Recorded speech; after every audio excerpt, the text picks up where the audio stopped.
Hey now people, today we're going to take a look at Alien Uprising from the new company Mr. B Games, designed by Richard Lanius and Sean Brown, who is the owner of Mr. B Games. Now I did an unboxing video for this a few days ago and I've had a chance to play it a few times since then. If you want to go check out that unboxing video, please feel free to, and then come on back. Now this is a game, it's a cooperative game, and it's all about a ship crash landing in the future presumably, and you are the human survivors and you are trying to fend off alien hordes that are encircling your ship and trying to kill you. And you've got to do this, you've got to hold them off until you can either get your ship repaired or you can signal the rescue ship to come and pick you up. You have to hold out until then. There's a lot of stuff involved with this game. I can't give you an incredibly detailed overview of it, but I'll do my best. Then we're going to come back and I'll tell you what I think about it.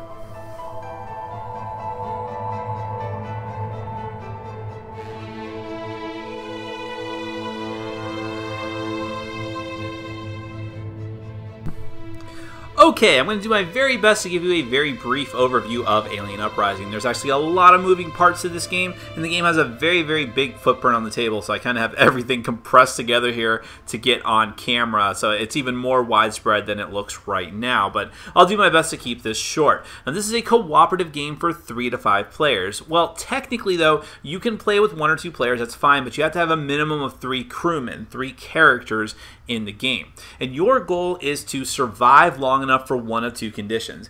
Either to have your ship that just crash landed on this hostile alien planet, repair that ship and get off the planet, or have the rescue ship arrive. Over here you have a rescue ship track that'll start off on the little start space here, and when certain conditions are met, this little ship miniature will go down the track here from 17 all the way down to rescue. And if you can get to there and survive till the end of that turn, you're going to win. Of course, it's not that simple. I did mention that this is a hostile alien environment, so you are going to have alien forces who are going to be constantly coming at you from all sides, trying to get to you at the ship, and you have to hold them off until you can either repair the ship or the rescue ship arrives.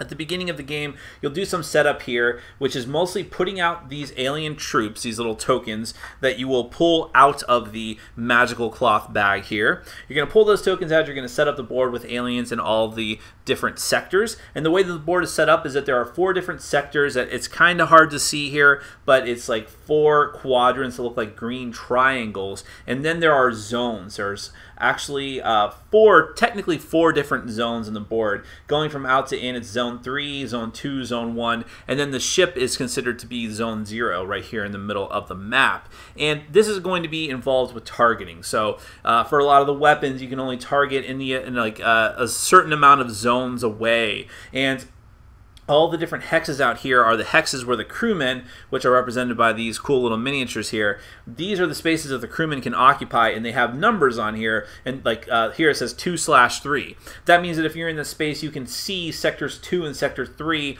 and that determines where you can fire. And by the way, I forgot to say this in my final thoughts, but I love that because I hate line of sight rules, and they're very, very simple in this game, so I'll give them mad props for that. Now, the other thing that you see out here are these shield generators. Now, on the other side of these tokens are randomized numbers from like 2 to 5. And the shield generators are going to they're in Zone 2.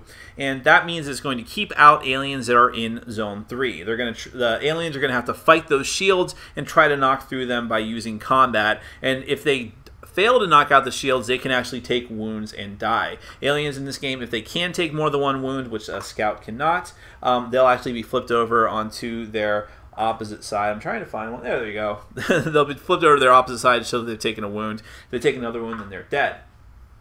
Now, other things that are out here on the board, you have the little lines that connect all the different hex spaces. Like I said, the Zone 0 is the ship. The crewmen will actually randomly start off in different spaces around the ship, and because you've just been in a crash, you might start off with less health. You also have pieces of debris scattered around the board. These will be randomized and distributed face down at the beginning of the game. And on the other side of them are different things. This happens to be an alien token, which is like a trap. You find an alien hiding in wait, in which case you'll have to draw another alien from the bag and deal with it. But it might be crystals that you use to power parts of the ship. Or, oh, that's more aliens, so that's a bad draw. There you might find little bits of pieces that represent different things you can repair, which are going to be represented by these boards off to the side. You'll use these boards as you find them. You'll start the game with actually the, I believe, the homing beacon and the hull sheet metal and the engine in play, but they still have to be repaired. And we'll get to how that's actually going to work in a moment. But as you find more and more things like the crate of ammo and energy sticks, or the energy transmitter, or the sonic sensors, you may find these things lying around the board, and you have to take them back to the ship. And when you take them back to the ship, then they can be repaired, and they might give you special bonuses. Now let's look at the characters that you have. There's 5 different crewmen you have access to in the base game. There's expansions that will give you more, and each one has a different role on the ship. So you have Corporal Diesel, who is kind of the big heavy hitter who's really good with weapons. And over here we have, it'll tell you what their base movement is, and for most of the crew members is 4. And what defense die they roll. There's a blue die here, which corresponds to some of the regular 6-sided dice in the game. So that's how much you'll roll when you're rolling for defense against melee attacks, or any attack really. And then over here we have the little health boxes, which you use with these little yellow health boxes here. You'll just keep track of them here, moving it down. If you ever get knocked out completely, then you don't die, but you do have to suffer some negative consequences. You'll be put back into the ship, and then you have to move the alien gestation track up, which I haven't gotten to yet, but that's a very bad thing. Now down here you also have starting equipment, which means you're going to go into this item deck and you're going to pull out the starting equipment that's in here. And then you also have a special ability. So Corporal Diesel's is you can use the basic wild icon as first aid for yourself, which I know that means nothing to you right now, but trust me, it's a pretty good ability. The Science Officer, when she's the first player, she can always re-roll alien icons on her dice without adding alien tokens. That's super cool. And Ivan Star can always automatically raise shields by 2 tokens each time he uses an engineering die to do so. Those starting items, let's take a look at some of them. Everyone starts off with their own set. Some of them are unique items that only that crewman will have. Like the captain gets the lucky coin. He can exhaust his card, flip it over to reroll all of his attack die. Some of the crew members have a blaster. You can use 1 ammo and roll 2 dice. Each hit does 1 wound when you use as a ranged attack, or you can use it in melee by just rolling 1 die. Now up at the top of the card are the different numbers you have to roll on the 6-sided dice in order to hit at short, medium, and long range. Short is considered your zone, then it's the zone adjacent to you, and then 2 zones out. And when you take a card that has this little recharge track, you'll actually take one of these little batteries, you'll put it on the card down on the table, and then as you use charges, you'll move it down, and if it ever gets down to the last square, it's run out of charge, and you could potentially recharge it at a later date. There's things like the Sonic Driver that lets you flip it over to pick up a die without spending an action, without having to discard an action die. There's Armor, which is an example of something that cannot be easily repaired. Battle Armor will take wounds for you instead of you having to move down your wounds track on your own personal card. But then when it gets down to the X, it's broken, and except for some very special abilities, you're not going to be able to repair it like you would the other one. And there is a whole deck of other item cards as well that you will either start off with or be able to find during the course of the game during certain special conditions. Now, you will also start the game with a special scenario I should mention at this point. Now, this is just the basic scenario, which is called Alien Uprising. There's a little difficulty up here indicating you're easy, medium, or hard. This is considered medium, and it's mostly the basic setup of the game. You'll have that on this side, putting 2 aliens in each sector, and yada, yada, yada. But there are other scenarios that might have special conditions where you might have to use certain crewmen. You could only win the scenario by either being rescued or rebuilding the ship, or even completely different scenarios. I'm sure there's more to come. Now, let's talk about the actual action die and going through the course of the game.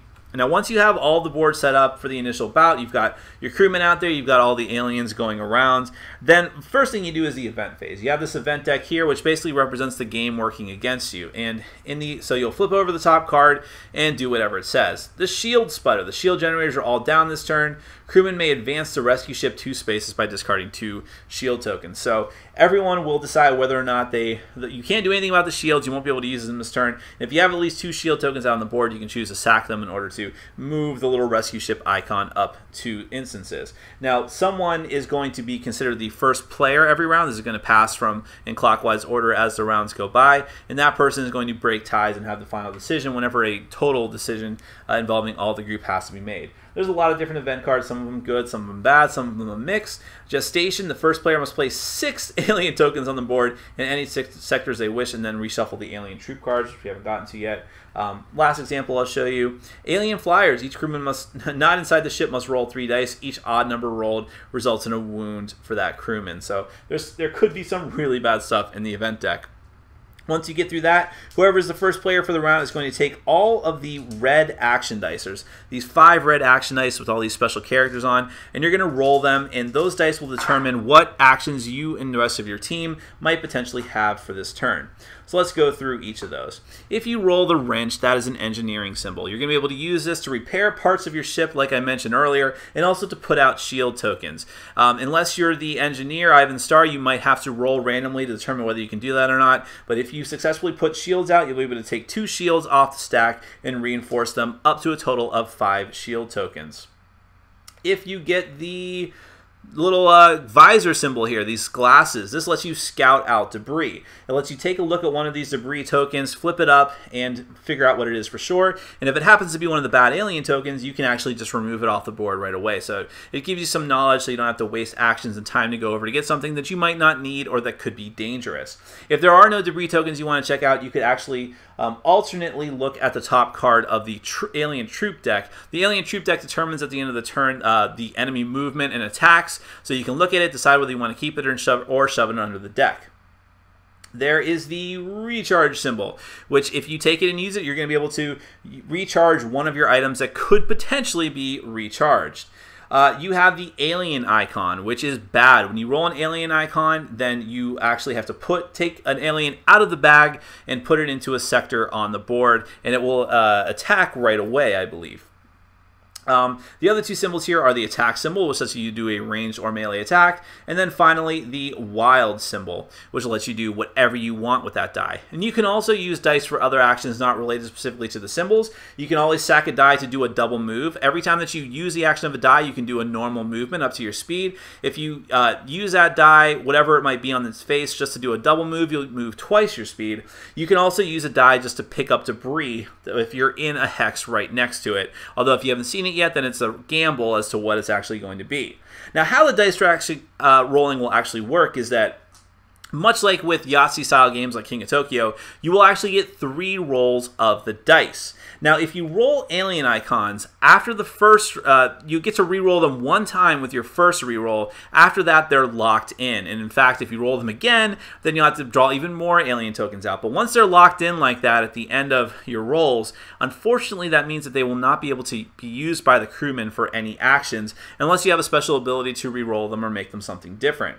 But if you roll 3 of anything, like I happen to do here with 3 aliens, then you're actually able to, as long as it's not the final roll, you'll be able to take the 2 blue bonus dice. And why these are good are that there's no alien symbols on these dice, and in fact there is a healing symbol which is not on the other dice. These are going to let you heal too. So if you roll 3, you get to add these 2 into the mix, and you'll re-roll at least those first 3 that you had plus these bonus dice, and that would potentially give you more actions, because what's going to happen is once you finish rolling all the dice, all the players in order are going to choose one of those dice as an action for their turn, and it keeps going around until all the dice are claimed. So you may get more than 1 action on your turn, which is great for the entire group. Once you've got all your action dice, you'll resolve all of them, like I said, moving around the board, maybe potentially picking up debris, repairing things, putting out shields, fighting aliens, and so on. Now, how fighting is going to work? Very simply, you'll look at whatever the equipment you're using is and how many dice it tells you to roll. If it's a ranged attack, then all you're trying to do is get whatever static number your weapon tells you to. So if you have to roll a 4 in close range, if you roll in... That was unsuccessful, but you might potentially have some cards that are going to let you get around that, because every crew member, I'm sorry, I forgot to mention this before, is also going to start off with one of their own unique skill cards as well that will help you to, it could potentially give you rerolls for your dice, might give you other special abilities, and so on. But that's how combat's going to work. You're just going to, for ranged attack, just make sure that you beat a target number. Then you'll deal wounds. If they only can take 1 wound, they die. If they can take 2 wounds, you'll flip them over, and then you'll have to deal another wound to them. If it is a melee attack, however, then they actually get a defense die, which is going to be equal to the number of dice that they have for both attack as well. Down here at the bottom, each of the aliens has a little die symbol that tells you how many dice you're going to roll for them for both attack and defense, and then you have to compare those numbers. So alien attacks will work the same way as well.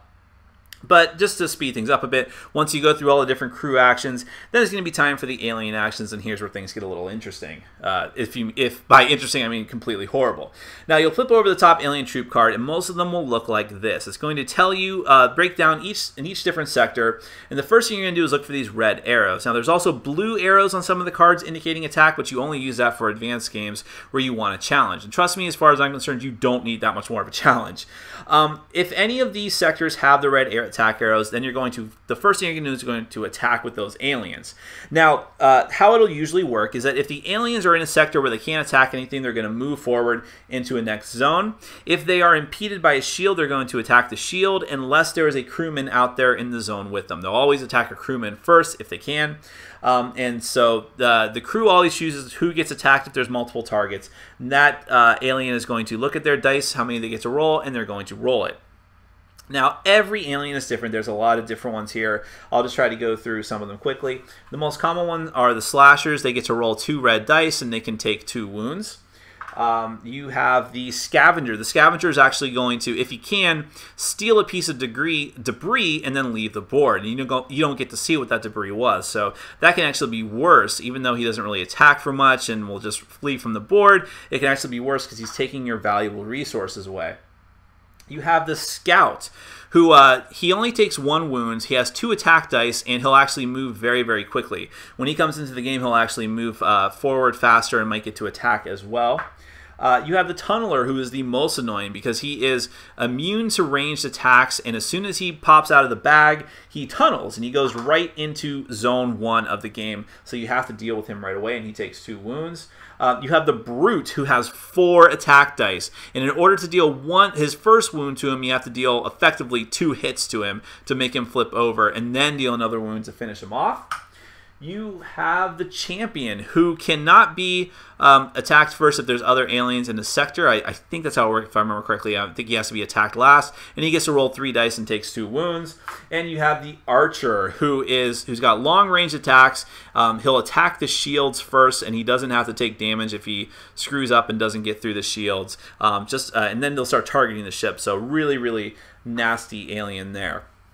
You have all these different aliens constantly coming out of the bag. And well, let me finish with the cards. So once you finish with the attacks on the different sectors, then you're going to go back and use these numbers here to actually populate each of the different sectors with more aliens from the bag, which is very simply pulling from the bag and putting more tokens out on the board, and again following different rules for placement, like with the tunneler, if they apply. Now the other things that are in the bags are these gestation tokens. Now most of them look like this. They have this, it's very hard to see, but there's like this blue symbol over here, and there's a little alien egg here, and some of them come in 2s as well. Lovely. Now if that happens, you'll draw those from the bag, and they don't count as your alien draw, so you're going to keep drawing. Once you've resolved all the alien actions, you go to the planet phase to resolve these event tokens, what they're called. So you'll move the gestation track a number here according to how many of those egg tokens you drew. Some of the egg tokens actually have a little symbol of a spaceship on it, or some, if you're lucky, you get the one that just has a spaceship by itself, in which case you get to move the rescue track up as well. But if this track ever gets, the alien gestation track ever gets up to the gestation card spot, the 4th spot, first off, you'll wrap back around to the beginning and keep going if you have more gestation tracks to move, or gestation spots to move up. But then you're going to draw one of the alien gestation cards. And in most games, there's only going to be 5 of these. If you ever have to draw one and there are none left in that deck of gestation cards, you will lose the game. And of course, if you, that's one of the main lose condition of the game. So you'll draw it and do whatever it says. So for example, this one says, fatigue is taking its toll. Crewmen with 5 or less health subtract 2 from their movement. When refilling the alien bag, add 1 red event token, one-time effect. Some of the effects go on for quite a bit longer. And in the case of what it just said with there, the red alien tokens, there are tokens, the red ones that you keep out of the bag that you might have to add into the bag, which means gestation might happen faster. So that's going to be constantly working against you. And so once you finish the planet phase, you'll resolve all of that, and then you go back to the beginning, past the first player marker, and start taking actions again, rolling dice, taking a multitude of different actions, trying to repair equipment, move the rescue ship up as much as you can, or try to repair the ship as fast as you can and get different special abilities. I skipped over a lot of different stuff. I could have talked a lot more about the different skill cards and things. I realize that, but that's the core of the game. You're all taking control of these sci-fi crewmen trying to survive this ship crash, fight back the hordes of aliens, and just survive. Now let's get back to my final thoughts. The two areas where Alien Uprising just knocks it out of the park is theme and components. These are usually the very first two things that I talk about, and they deserve to be talked about first with this because they are just awesome with this game. I'm a big fan of, I'm a big fan of sci-fi games in general. I probably like fantasy more, but I like sci-fi games. And while I would say that the story of Alien Uprising is sort of cliched at this point. We've seen a lot of these tropes before about crash landing, holding off aliens. A lot of the people I played with compared this to, Alien, of course, and especially with the little eggs and how they look exactly like that. And Pitch Black and the Riddick movies got compared to this a lot. But that's fine. I mean, I don't have a problem with that. I think those are, some great sources of material to work from. And it works for this game. The theme just works really well together with the cooperative gameplay. Components are all great. Even if you don't have the miniatures from the Zothran expansion, everything that just comes in the base game box looks really cool. Really love the artwork. Love the artwork on the map. I will nitpick a few things and just say that the map can look a little bit too cluttered, just trying to figure out some of the lines, especially the lines close to the ship, aren't that clear, and it can be kind of hard to tell, some of the different shades and colors of the hexes, but that's kind of a minor quibble. Also with the dice, the wild side, like the little ship image on the dice compared to the blaster, looks really, really, really similar. We got confused the first few go-arounds when we were playing in our first game of it, but that's just a nitpicky thing. For the most part, the components, artwork, and theme are really, really stellar. Now let's talk about the gameplay. Well, I'll start off with this because it's a cooperative game. I'll start off with the difficulty. To me, this game is really, really hard. It really is. I don't know. I felt like I was doing something wrong because it was so hard. Because I haven't won a game of it. I've played 3.5 games of it. I did 2 games with other people, a 5-player game and a 3-player game, and then in between that I did a solo game, and then I was going to do another solo game, and I just was kind of running out of time. But I didn't win. We came really close in our first game, and then I lost by myself in a solo game on one of the easy scenarios, and then we lost again in a really hard scenario, which I guess we were expecting. And it's, I'm okay with that in a way because I want my cooperative games to be really, really difficult, but man, it seemed really difficult to me. And I went over the rules a lot just to make sure we were doing everything right, that we weren't screwing ourselves out of some bonuses or something we were able to get. It seems like everything was good. I will say, and that kind of segues into some complaints I have about the rulebook. The rulebook is not laid out all that well. It does what I think is the cardinal sin of rulebooks, which is that it has very important information in different spots that should be linked up all together.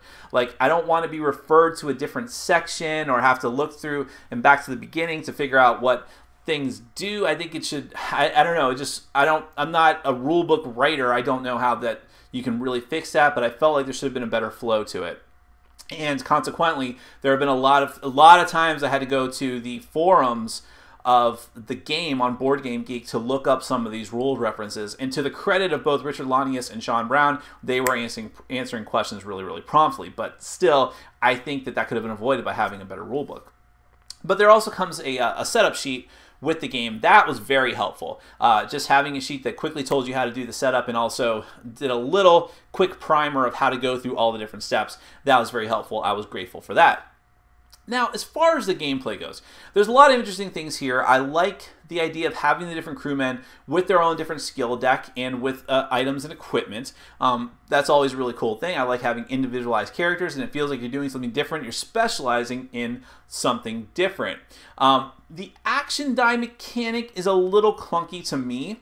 I don't think that you should just be able to do whatever you want. It wouldn't really work in this game. This is supposed to be sort of a frenetic game where your crew members have just crashed on a planet, so of course you're not going to be able to do every single thing that you want to do. You're running around frantically fighting off aliens. I mean, I imagine that this game was taking place in like a half hour. Like, even though we were playing for quite a lot longer than that, and I'll get back to that in a minute, the game probably takes place in like a half hour or so, and you're just holding off, well, maybe not that short, but it felt like that. I mean, you're just constantly frantically fighting off aliens.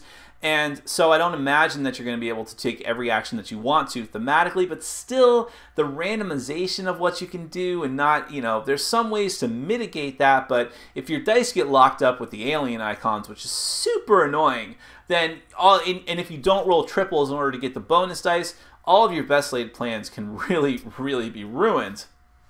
But there's usually something you can do. And the ability to at least use your die to either double move or to pick up debris. And the debris factor of this game is really cool too.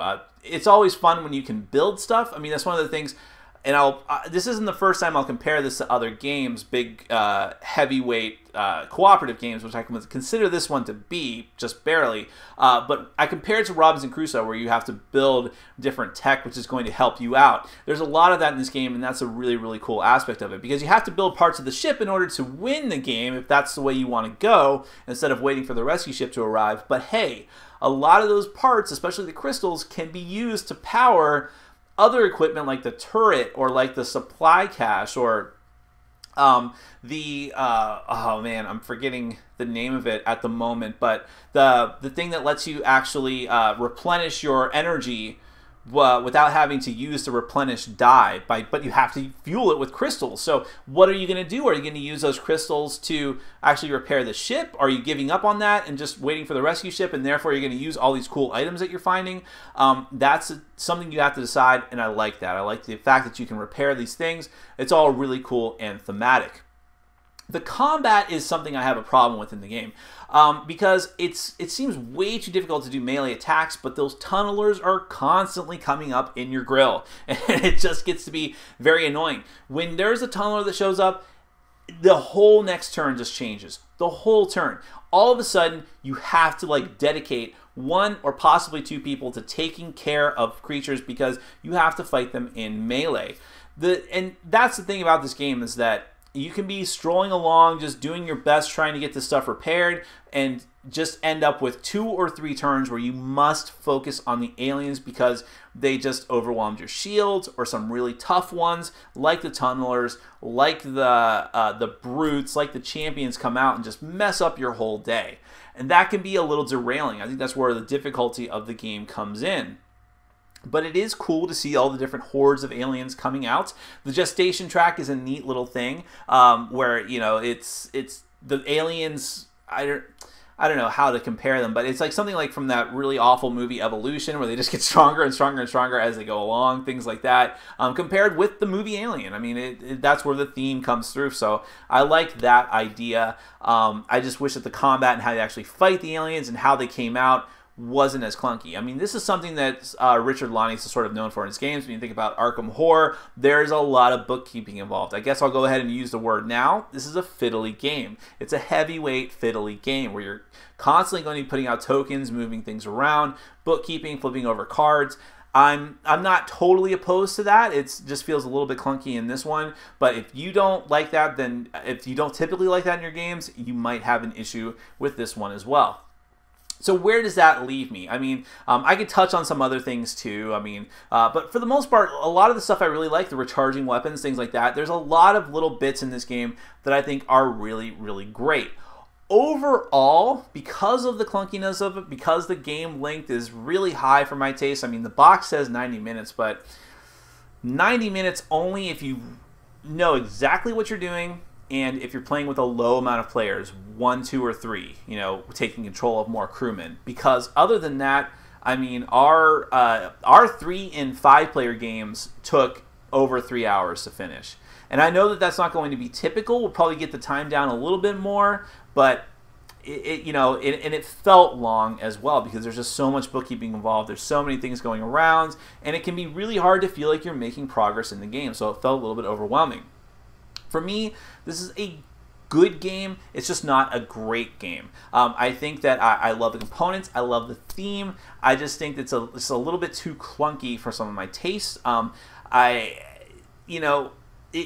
When you compare it to other games like Eldritch Horror and Robinson Crusoe, it does tell a story like those games in a way, but it was never, it feels like it's the same story most of the time, even when you're using different scenarios.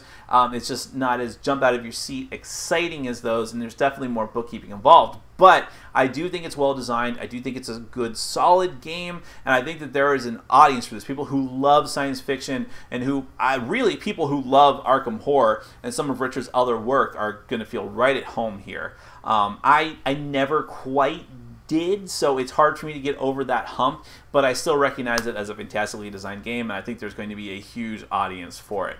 That's Alien Uprising from Mr. B Games. My name is Nick, this has been Board Game Brawl, and I'm reminding you to get out there and game every day and every way. Take care.